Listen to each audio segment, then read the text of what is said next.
Yes, you heard that right. Clayton Kershaw, the future Hall of Famer, one of the greatest left-handers of all time, just said Yoshinobu Yamamoto throws the baseball perfect. And honestly, he's not exaggerating. Today we're diving into what baseball's best players really say about Yoshinobu Yamamoto. From teammates to rivals, from legends to managers who've watched him dominate their lineups, everyone has something to say about the 27-year-old who just put together one of the most legendary World Series performances in baseball history. And what they're saying? It'll blow your mind. Players, legends, World Series champions, managers, they're all saying the same thing about Yoshinobu Yamamoto. This isn't just hype. This isn't media exaggeration.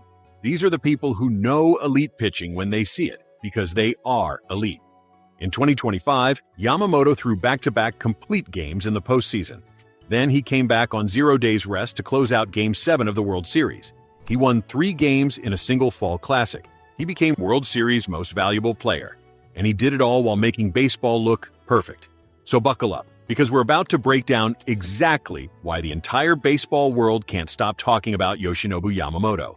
Let's rewind. Before Yoshinobu Yamamoto ever threw a pitch in the major leagues, he was already a legend in Japan. 3 consecutive Pacific League MVP awards, 3 from 2021 to 2023, 3 Eiji Sawamura Awards, Japan's equivalent of the Cy Young, 3 Triple Crowns, leading the league in wins, strikeouts, and ERA 3 years in a row. Oh, and he threw 2 no-hitters in consecutive seasons, the first pitcher in NPB history to do that. In 2022, he pitched Japan to their championship. In 2023, he helped Japan win the World Baseball Classic. But here's what made him different. It wasn't just that he dominated, it was how he dominated.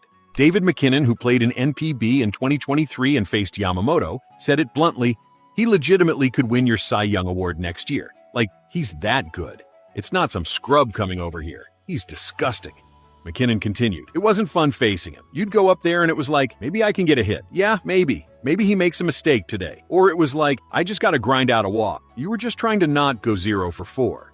That's a major leaguer talking. Someone who's faced MLB pitching. And he's saying Yamamoto was on a completely different level. December 27, 2023, the Los Angeles Dodgers signed Yoshinobu Yamamoto to a 12-year, $325 million contract. The largest contract ever given to a pitcher at that time. The baseball world watched and waited. Could he do it in the majors? Before we get into what happened next, if you're loving this deep dive into one of baseball's most dominant pitchers, do us a favor. Hit that subscribe button right now. We're Foul Ball, and we bring you the stories, analysis, and real quotes that nobody else is covering. You don't want to miss what comes next. Subscribe, turn on notifications, and let's get back to Yamamoto's journey. March 21st, 2024, Seoul, South Korea, MLB World Tour. Yoshinobu Yamamoto's major league debut. And it was a disaster. 1 inning pitched, 5 runs allowed, 4 hits, 1 walk. The 5 runs were the most ever allowed by a Dodgers starter in their debut pitching 1 inning or less. The doubters came out immediately. Overpaid, can't handle MLB hitters.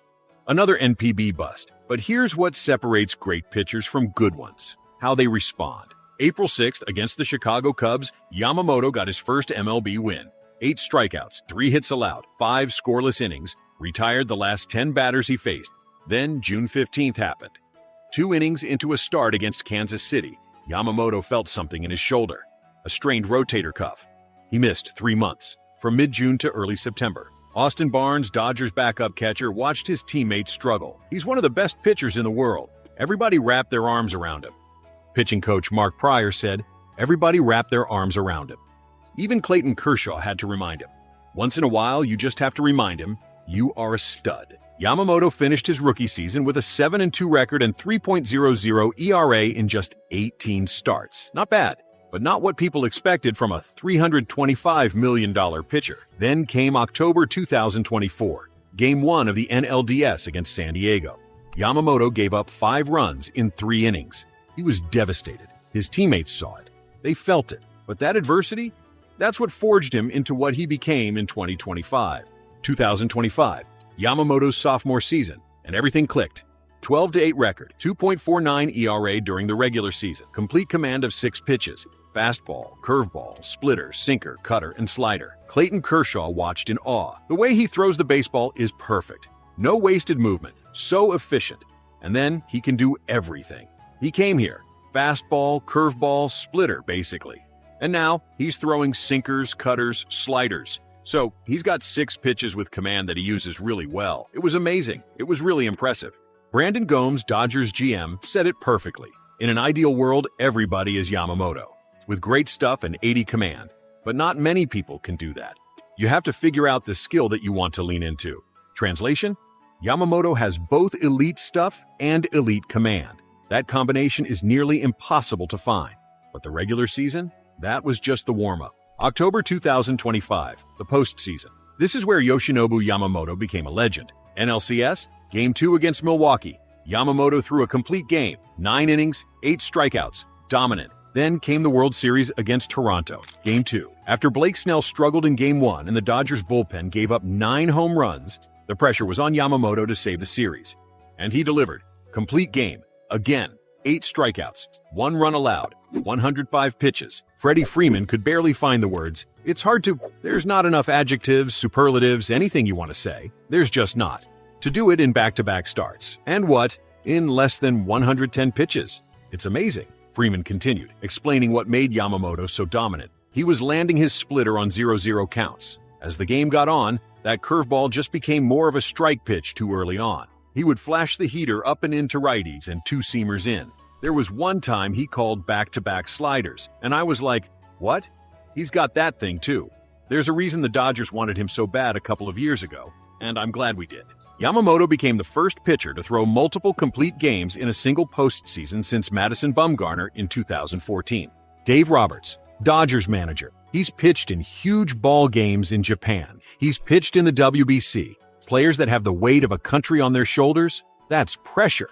So I just feel that part of his DNA is to just perform at a high level in big spots and control his heartbeat, and just continue to make pitches. The Dodgers headed back to Los Angeles tied 1-1. If you're enjoying this breakdown of Yamamoto's legendary postseason, make sure you're subscribed to Foul Ball. We tell the real stories with the real quotes that matter. Hit that like button, drop a comment, and tell us, is Yoshinobu Yamamoto already one of the best pitchers in baseball? We want to hear from you. Now, back to the most insane part of this story. Game 6. Toronto. Do or die for the Dodgers, down 3-2 in the series. Yamamoto started, 6 innings, 96 pitches, 1 run allowed, 6 strikeouts. Dodgers won 3-1 to force Game 7. After the game, Yamamoto approached his personal trainer, Osamu Yada. Lowering his head, he said, "Thank you for everything this year." He figured his season was over. Dave Roberts thought the same thing. He told the media, Yamamoto would be the only pitcher unavailable for Game 7, but Yada had other ideas. He told Yamamoto, "Let's see if you can throw in the bullpen tomorrow." Game 7, November 1st, 2025, Rogers Center, Toronto. The Dodgers and Blue Jays battled back and forth. Benches cleared. Leads changed hands. The game went to extra innings, 10th inning. The Dodgers bullpen was exhausted. And then, warming up in the bullpen, Yamamoto. Freddie Freeman looked over and couldn't believe his eyes. When I looked at him in the bullpen warming up, I said, "No way, Yoshi is doing it." And then he came in and was firing darts. He had command. Yamamoto had never pitched on back-to-back days. Not in Japan, not in the majors, never. But on this night, with the World Series on the line, he came in and pitched 2.2 scoreless innings, 8 outs, 1 hit allowed, 1 walk. Will Smith hit a go-ahead home run in the 11th inning. Yamamoto closed it out. World Series champions. Dave Roberts grabbed the microphone in the celebration. Yamamoto is the GOAT. He's the GOAT. Yama's the GOAT. Yamamoto finished the World Series with 3 wins, 17 2/3 innings pitched, 2 runs allowed total, a 1.02 ERA. He became the first pitcher to win 3 games in a World Series since Randy Johnson in 2001. He's only the 4th pitcher ever to win both Game 6 and Game 7 of a World Series. World Series MVP unanimously. So what do his teammates say? Let's hear it straight from them. Shohei Ohtani, his teammate and friend. "I really think he's the #1 pitcher in the world. Everyone on the team thinks that too." That's Shohei Ohtani, the best player in baseball, calling Yamamoto the #1 pitcher in the world. Freddie Freeman, after that Game 7 performance. He pitched last night. Started. He threw the most innings out of our pitchers tonight. Game 7 had everything you could possibly think of. From benches clearing to changing leads to tying games, then Miguel Rojas hitting the game-tying home run with 1 out in the 9th. Just so many things happened. Freeman also revealed what happened in the bullpen during Game 3, a marathon 18-inning game just 2 days after Yamamoto's complete game. I heard he was throwing 10, 15 miles an hour in the bullpen, and they said, "Hey, can you go?" And he said, "Yeah, I can go." And they're like, "Well, you need to pick it up because you're going to come into the 19th inning." And they said his next pitch was 97 dotted down and away in the bullpen. Read that again.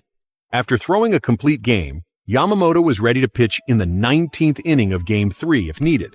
And when they told him to pick it up, his next pitch was 97 miles per hour, perfectly located. That's not normal. That's legendary. Blake Snell, Dodgers teammate. Snell said Yamamoto's complete game performance looked like the stuff of video games. Will Smith, Dodgers catcher who caught Yamamoto all postseason. That was incredible. I talked to him yesterday. I was like, "Hey, if you can give us one, we're going to win." He gave us 3. That was special. He'll have a few months off. I know he's going to need it, but I'm just happy for him. Austin Barnes, backup catcher. What he did tonight was he gave us everything he had. It was one of the better pitched games I've seen, against a really tough lineup. He's awesome. We couldn't ask for anything else. Kike Hernandez, Dodgers utility player. Obviously, when you've got a guy like Yoshinobu Yamamoto on your team, it makes things a little easier, So, what makes Yoshinobu Yamamoto different? What separates him from every other great pitcher? It's his mentality. Before the 2025 World Series, Yamamoto had a catchphrase, 4 words that defined his entire approach. Dave Roberts revealed it. He said before the series, losing is not an option. And he had that look tonight. Losing isn't an option. At the Dodgers championship parade, Yamamoto addressed the fans. He opened in Spanish, "Buenas tardes." Then he said, "You know what? Losing isn't an option. Thank you, my teammates, my coaches, amazing staff, and all the fans. We did it together. I love the Dodgers. I love Los Angeles." Roberts expanded on Yamamoto's mindset. "It's pretty crazy. I'm kind of crazy for sending him back out there, but I just felt he was the best option. We needed a next-level performance from Yamamoto, and we got it. It's unheard of. And I think that there's a mind component. There's a delivery, which is a flawless delivery. And there's just an unwavering will. I just haven't seen it. I really haven't. All that combined. There's certain players that want moments, and there's certain players that want it for the right reasons. But Yoshi is a guy that I just completely implicitly trust, and he's made me a pretty dang good manager. An unwavering will. I just haven't seen it." That's from a manager who's coached Clayton Kershaw, Mookie Betts, and Shohei Ohtani. Here's what makes Yamamoto truly special: his efficiency. Clayton Kershaw broke it down. The way he throws the baseball is perfect. No wasted movement. So efficient. In Game 2 of the World Series, after the Blue Jays put runners on base in the first 3 innings, Yamamoto was at 46 pitches through 3 frames. The next 6 innings, only 59 pitches. He got better as the game went on. Yamamoto himself was surprised. "To be honest, I was not thinking I can complete the game because my pitch count racked up kind of quickly. But I'm very happy I completed the game." Freddie Freeman was astonished. To do it in back-to-back starts. And what? In less than 110 pitches. It's amazing. Dave Roberts after Game 2. He could have went another 30, 40 pitches. When he starts a game, he expects to finish. Let's talk numbers. 2025 postseason. 5-1 record. 1.45 ERA. 33 strikeouts in 37.1 innings. First pitcher to throw back-to-back complete games in a postseason since Curt Schilling in 2001. World Series specifically 3-0 record. 1.02 ERA. 17.2 innings pitched. 2 runs allowed. Total 15 strikeouts. First pitcher to win 3 games in a World Series since Randy Johnson in 2001. First pitcher ever to win 3 road games in a single World Series. Combined regular season and postseason in 2025. Yamamoto allowed 0 or 1 run in 20 of his 35 starts. That's not just elite, that's historic. So what's the secret? What do all these players, coaches, and rivals know about Yoshinobu Yamamoto? It's the combination of everything. Elite stuff across 6 pitches, 80 grade command, perfect mechanics, 0 wasted movement, an unwavering will, a mentality that says losing isn't an option. Clayton Kershaw, perfect. Shohei Ohtani, the #1 pitcher in the world. Freddie Freeman, not enough adjectives. Dave Roberts, the GOAT. David McKinnon, disgusting. Yoshinobu Yamamoto is 27 years old. He has 2 World Series championships, 1 World Series MVP, a $325 million contract that now looks like a bargain. And he's just getting started. Every year, Yoshinobu Yamamoto gets better. Every postseason, he proves he's built for the biggest moments. What he did in the 2025 World Series is something baseball will remember forever. Back-to-back complete games. Coming back on one day's rest to close out Game 7. 3 wins. World Series MVP. That's not just great pitching. That's legendary. If Yoshinobu Yamamoto's story gave you chills, you need to subscribe to Foul Ball right now. We bring you the real stories, the real quotes, and the deep analysis that makes baseball more than just a game. Hit that subscribe button, smash the like button if Yamamoto's World Series performance was one of the greatest you've ever seen,